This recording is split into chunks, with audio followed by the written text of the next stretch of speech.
It was 2 in the morning. The clouds covered the moon as if someone had forcibly imprisoned the light. On the edge of an old road outside the city, inside a dense forest, was a deserted mansion, about which people had always said the same phrase. He who went in did not come back. Riaz, a young boy, was betting with his friends. Someone said that he came to spend an hour alone in the mansion. Only then it will be proved that he is not a drupe. Riaz laughed and laughed, but as soon as he entered the forest, the branches of each tree felt like he wanted to extend his hand and stop. The door of the mansion was smoldering. The rustle of rust stirred his heart. It was dark inside. As soon as he lit the mobile light, strange marks began to appear on the walls. Old pictures whose faces were blurred and eyes seemed red. It seemed to be the pictures follow his steps. On the way to the top floor, a gust of wind came, and the door closed automatically.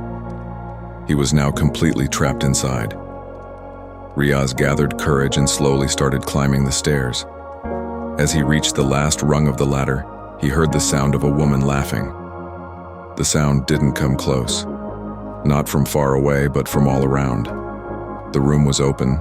The old swinging chair inside was shaking, although the wind had stopped completely. When Riaz turned on the light, an old doll was sitting on the chair. One of her eyes was broken and the other eye was stuck on her. He suddenly turned his head and began to smile. Riaz stopped breathing. He turned away, but there was a shadow at the door of the room. Height, body, and eyes are large. The shadow was completely silent, but the sound of his feet was in sync with the heartbeat of Riaz. Riaz tried to run away, but every door was closed. When he came down, he saw that the door from where he had entered was now only a brick wall. Drunk with sweat, he was about to scream when a cold hand gripped his shoulder. He turned around and saw that the doll was now standing on the ground, with its tiny teeth protruding. Suddenly, the whole house shook. The faces of the pictures changed. In some, the eyes of the dead. In others, the severed head. And in others, the face of Riaz himself, but immersed in blood. He got scared and ran away. We changed rooms, but there was no way out. It seems so. It's like he's lost in the maze. At last he came to a room where an old book was lying on the floor. The book opened on its own and began to flow. The words were in a foreign language, but a sentence was written between them in Urdu. Who came will stay here now. Riaz's cries echoed in the house. His friends sitting outside in the forest heard this sound, but it echoed only once, and then fell silent. They waited. For an hour, 2 hours. Then it was morning. But he never came back. It's called Even Today. If anyone enters this mansion, sometimes the cry of Riaz is heard. After the scream of the night, everyone's faces turned yellow. No one dared to enter. But when 2 days passed and Riaz did not return, a question took place in everyone's heart. What happened to him? One of the friends, Irfan, was the most uncomfortable. He repeatedly says, "Riaz is our brother. We cannot leave him like this." The others were afraid, but on the 3rd day, Irfan decided that he would go to the Haveli alone. In the evening, when the whistle was blowing along with the wind in the forest, Irfan entered with a torch in his hand. The door was open, but this time it was locked, as if waiting for him. As he entered, a heavy weight was placed on his chest. The air smelled like the old dead. He slowly moved forward. The stairs had the same red marks that Riaz had seen. The floor creaks with each step, as if someone is moving from below. When he reached the top, he heard someone screaming. The voice repeated only one name: Irfan. His blood boiled, but he didn't give up. He entered the room where Riaz's scream had ended. Inside was the same swinging chair, but the doll was missing. In his place, Riaz's shoe was lying on the ground, soaked in blood. Irfan had just picked up his shoes when the room suddenly closed. The windows are closed. The lights are out. 2 eyes lit up in the darkness.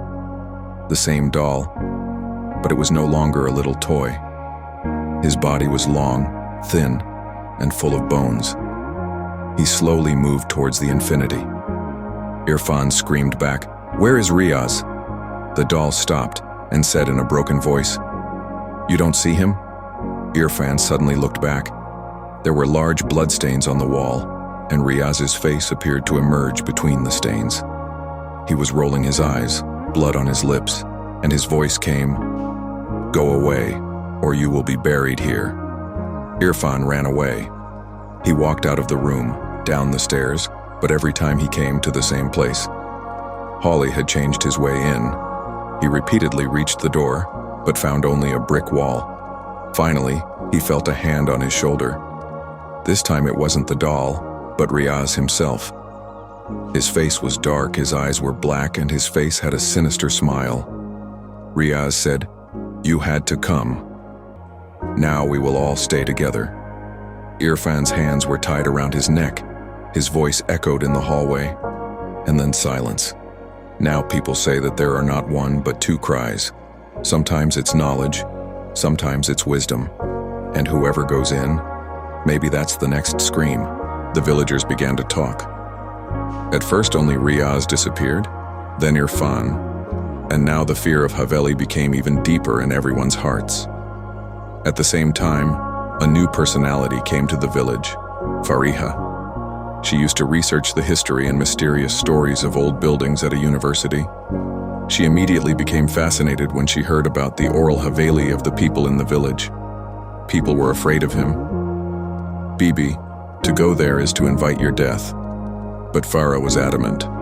He said, "If two people are trapped there, we have to know whether they are alive or dead. What does this guy want?" One night she entered the mansion with her camera, notebook, and torch. The door opened before he reached it.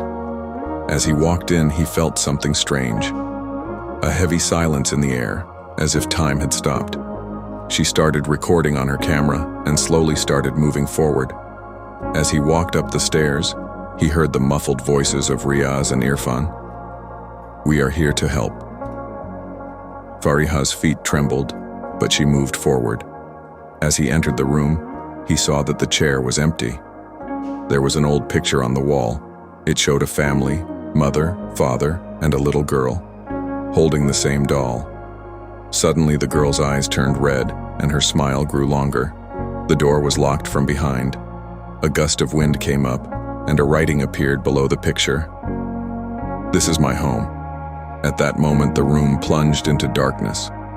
When the lights dimmed again, Fariha saw that Riaz and Irfan were standing in the corner of the room. His eyes were closed, his body half dead.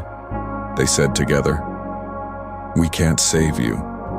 Fariha pulled out the book from her trembling hands that she had brought during the research. It was written that the mansion had burned down 100 years ago, and the family living in it had burned to death.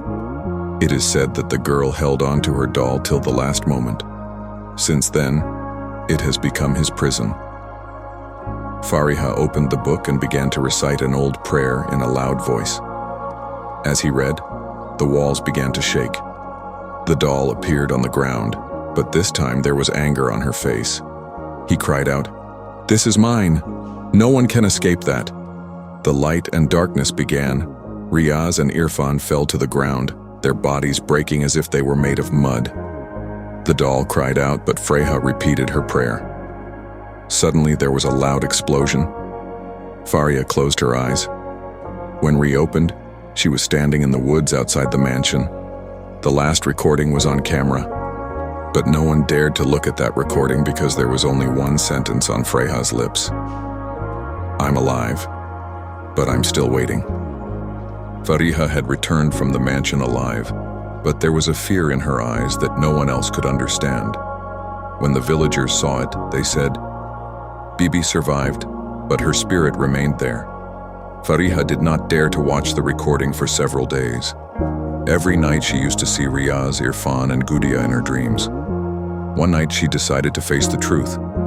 He lit all the bulbs in the room, connected the camera to the laptop, and pressed the play button. At first everything was normal. The darkness of the mansion, the chairs, the pictures. Suddenly, the girl appeared in the picture. But this time, Fariha's face in the video began to change as well. Her eyes were drowning in black spots, and in the video she wasn't Farha herself, but someone else. Then he saw something that wasn't in his memory. In the video, Riaz and Irfan were lying on the ground, but smoke was coming out of their bodies and entering Fariha's body.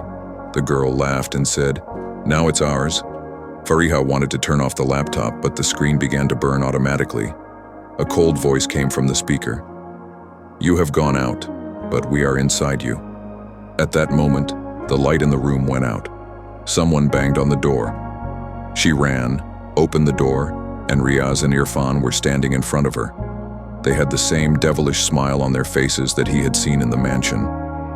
Together they said, "Now is the time to call others, because this mansion is always hungry." The screams echoed throughout the village. The next day, his house was empty. Only the laptop was placed on the table, and on its screen was a picture of the same girl, who was slowly staring at everyone. It's called after that day. A place more terrible than the mansion itself became Fariha's empty house. And sometimes there is a sound of laughter from his room at night. The news of Fariha's disappearance spread throughout the village. People were afraid to say his name. The news reached the city. From there came Kashif, a journalist known for his stubbornness and fearlessness. As soon as Kashif reached the village, he said to everyone, "This is all bogus. There is some truth and I will reveal it to everyone." People tried to stop him, but he didn't listen. He decides to spend the night in Fariha's empty house to find any evidence. At 12 o'clock at night, he installed the cameras in Fariha's room and opened the laptop. As he played the recording, Fariha's voice echoed through the room. "This is mine. No one can save." Kashif smiled. Old Haun's edited video. Nothing new. Suddenly, the picture on the screen changed. Instead of Fariha, now Kashif himself was seen in the video. He looked surprised. In the video, he was sitting exactly in the same room, but behind him there was someone standing by the window, a baby, with a doll in his hand. At that moment, the door of the room opened. He laughed with the cold wind. Kashif's heart began to beat, but he gathered courage and turned the camera. Everything seemed clear to the camera. The girl was standing right next to it, but nothing was visible to the naked eye, only on the camera. Kashif ran to open the door, but it was dark outside. The village has disappeared. He asked, "Who are you? Come on," he said. Then he heard the voice, 3 voices together, that of Riaz, Irfan, and Fariha. We said, "This is not going to end. Now it's your turn." Suddenly, the camera began to record. Kashif was looking at himself on the screen, but this time his face was bleeding and his eyes had become empty pits. He leaned back and grabbed the camera. The electricity went off in the room. The last time only one cry was heard, that of Kashif. When the villagers went to the house the next morning, there was nothing there except a camera. The only sentence on the screen was, "This Haveli is now coming towards the city." After Kashif's disappearance, strange changes began in the village. At night, there were sounds of laughter from the empty houses. Sometimes the shadow of a child could be seen on the windows. People began to leave the village. A few days later, the following news appeared in the newspapers. Journalist Kashif is missing, investigation underway. But the real fear spread when the same screams were heard in the city as in the Haveli. A family living on the 5th floor of a building said that at night their daughter said, "Mom, that girl comes to play in my room. She has a doll and she wants to take me with her." At first, everyone thought it was a hoax. The next morning, she disappeared from her room. The door was locked from the inside. There was only an old doll lying on the ground, one of whose eyes was broken. The police opened the case, but as soon as the evidence was collected, an officer wrote a report. This Haveli is now entering the houses of the city through cracks, mirrors, and windows. It wasn't just one place. People heard the same thing in different parts of the city. Somewhere in the night, a girl was seen in the back of a mobile camera, someone else's picture in the mirror, and somewhere in the ears of the children whispered, "All this is mine." Fariha's empty house was no longer in the village. Someone saw that the same house with its roots was pulled up and appeared on the edge of the city. Bloodstains on the walls, and red light from the windows. At night, the house seemed to breathe, and several voices came from inside. We are hungry. The city had turned into a nightmare. People don't want to go out at night. The police and the media were silent, because whoever goes to investigate does not come back. At the same time, an authority was discussed in the city, Maulvi Arif Shah. People used to say that he was the master of centuries-old books and knowledge of giants. When he heard about the events in the city, he declared, "This is not an ordinary ghost. This is a curse. And to break the curse, one has to sacrifice his life." People were afraid, but there was hope. Arif Shah went to Fariha's house with his disciples. The house now stood in a quiet place on the edge of the city, as if it had been rooted there. As he reached the door, he heard the sound of laughter coming from inside. Arif Shah said in a loud voice, "The devil who has made this house his dwelling place, I command you to come forward." The room was shaking.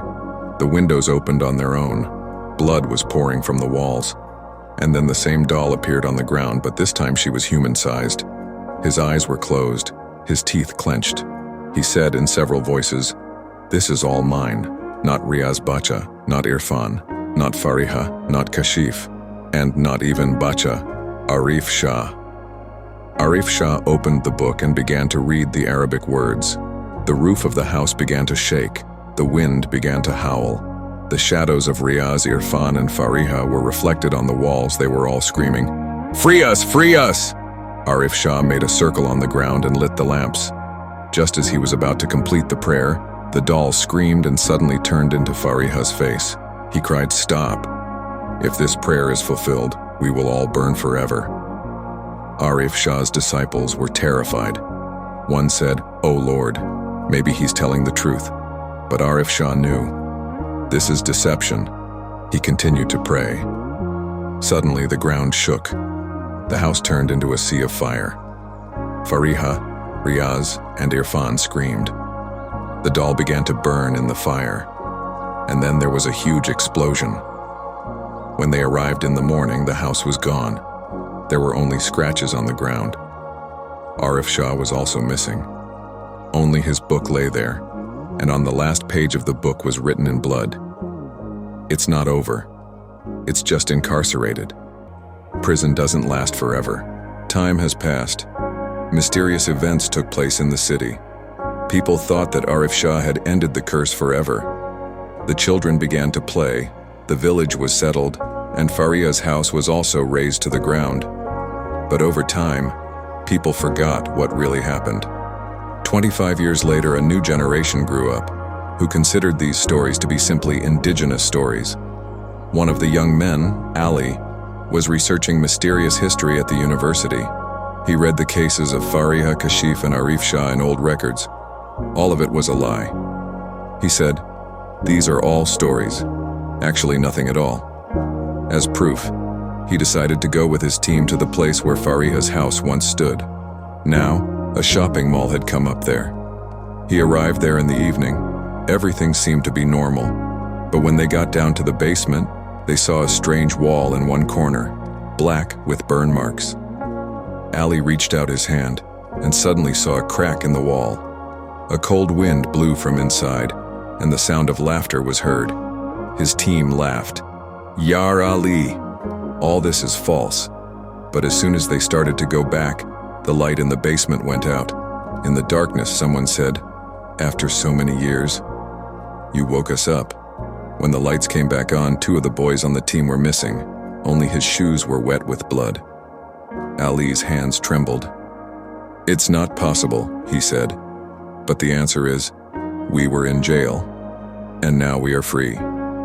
At that moment, the walls of the basement began to change. People in the shopping mall ran upstairs in panic as the entire building was shaking. Some claimed that handprints made of children's blood appeared on the walls. Ali came out of it, but a notification came on his phone. The camera was recording automatically. When he saw the video, he was standing by himself in it, but his eyes were black and the same doll behind was laughing. The next day, the city newspaper reported, "Dozens missing in shopping mall accident, cause unknown." But Ali knew.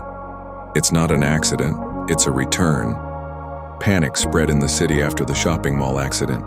Dozens of people went missing, and the children, They were in a strange state, eyes empty, tongues closed, as if their souls had gone out. Ali alleged that it all happened because of his stupidity. Police questioned him, but he didn't say anything. I just opened the door. Ali's dreams were now confused between reality and illusion. At night in his room, he sees the shadows of Riaz, Irfan, Fariha, and Kashif on the wall. They all whispered together, "Now it's your turn. You will become a part of us." Ali decided that he would look for Arif Shah's old book. After several days of searching, he found the book in a deserted library in the city. The pages were full of black spots like traces of blood. At the end of the book, he wrote, "One would have to sacrifice one's soul automatically to end the curse forever. But remember, the one who sacrifices will die. No, but will become part of the curse itself." Ali's hands clenched. His mind was made up. "If I do this, I will be imprisoned like all of them." But then he remembered how many people had gone missing at the mall, and that the curse would still swallow more people. He returned to the same room at night. There was darkness and silence, but as soon as she opened the book, the doll appeared. This time he was as tall as a man, and the cries of thousands of souls were reflected on his face. "Laughing girl, finally, you have come. We'll never let you go." Ali began to pray in a loud voice. The earth began to shake. The faces of the missing people began to appear on the walls. Everyone was screaming for help. And then all of a sudden it was quiet. Ali opened his eyes. He stood in front of a mirror. There was no sound behind him. But in the mirror, he saw his eyes, black, empty, just like the cursed ones. And then his lips moved in the mirror. But the real Ali stood still. Ali smiled and said, "Now we are." After Ali's disappearance, one accident after another began to occur in the city. People would disappear from their homes, the blood of children would appear on the walls of buildings, and the same whisper would echo through the streets at night. "It's all mine." The city was now in ruins. The media fell silent, and the government sealed off the area. But no one could deny the fact that the menace was on the rise. On the same day, Ali's sister Ayesha came to the field. She was younger than Ali but had a brave heart. The news of Ali's disappearance had shattered him. She knew her brother had made a mistake that started it all. Ayesha started searching for the remaining copies of Arif Shah's book. In an old monastery, he found the second part of the book. It wrote, "There is another way to end the curse, to send it back to its original place from where it began." Ayesha realized that her route was the old mansion, which stood in the forest. He went into the woods at night. There was still the structure of the mansion, burnt, rotten. But as soon as she entered, every room began to come alive. The walls were shaking, the windows were rattling. And then he saw her. But he was no longer aloof. Her eyes were black, her face lifeless, and the doll standing behind her was smiling. Ayesha said, "Finish it.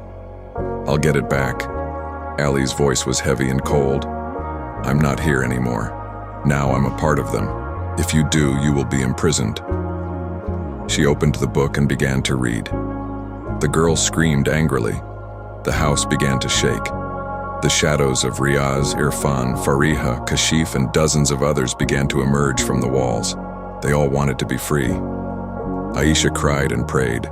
Suddenly a light flashed and the doll was engulfed in fire. Ali screamed, and for a moment the real Ali flashed back in his eyes. He said, "Sister, don't save me. Just free everyone." And then there was an explosion. The house was engulfed in flames. Ayesha fell to the ground. When I opened my eyes, it was morning. The house was now just a shell. There were also terrible incidents in the city. But when Ayesha saw her pocket, she had an old doll in it, one of whose eyes was broken. Ayesha thought it was over. The city calmed down, the villagers began to return. People called him the hero who ended the curse. But Ayesha wasn't satisfied. Every night she saw him in her dreams. He repeats the same sentence. "You saved everyone, but you imprisoned me forever. One night when she woke up, the same doll was kept in the corner of the room, which she had left behind thinking it was ashes. One of his eyes was still broken, but the other eye was moving slowly. Ayesha whispered in his ear, "Now it's your turn." He immediately tried to burn the doll, but instead of catching fire, the room filled with smoke. The faces of Riaz, Irfan, Fariha, and Kashif appeared in the smoke. All of them together said, "We are liberated, but the curse needs a body, and that's who he is." Ayesha's heart was broken. He pulled out the book again and tried to read, but the pages were empty. There was only one sentence. When a curse has once overshadowed someone, the book becomes useless.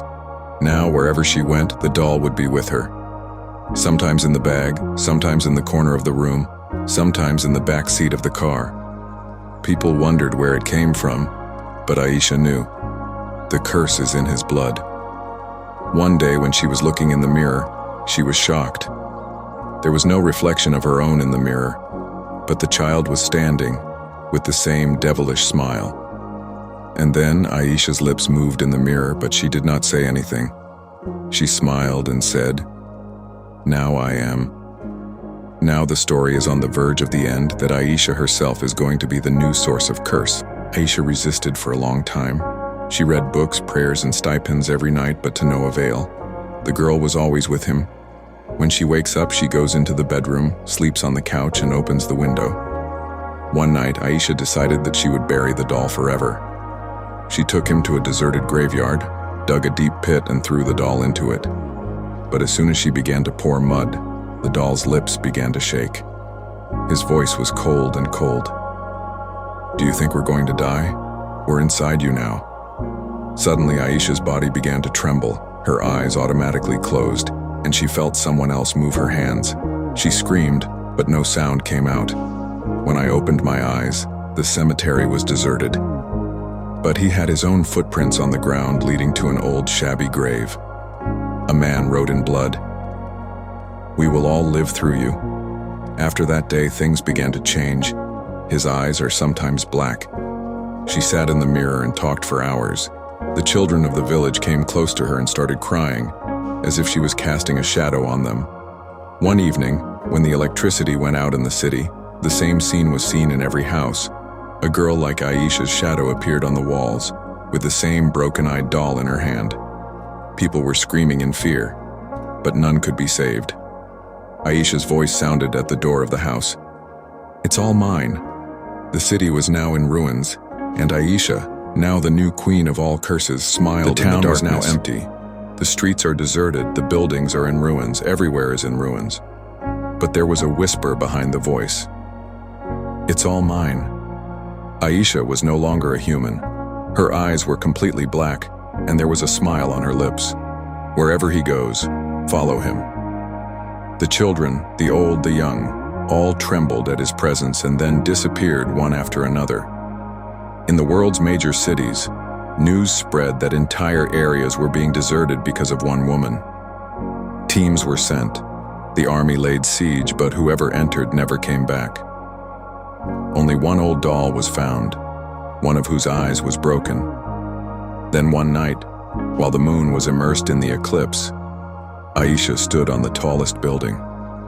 Thousands of shadows gathered around him, all those who had fallen victim to the curse. They all cried out together, "We are with you." Ayesha raised both her hands to the sky and said, "Now this city, the whole world is mine."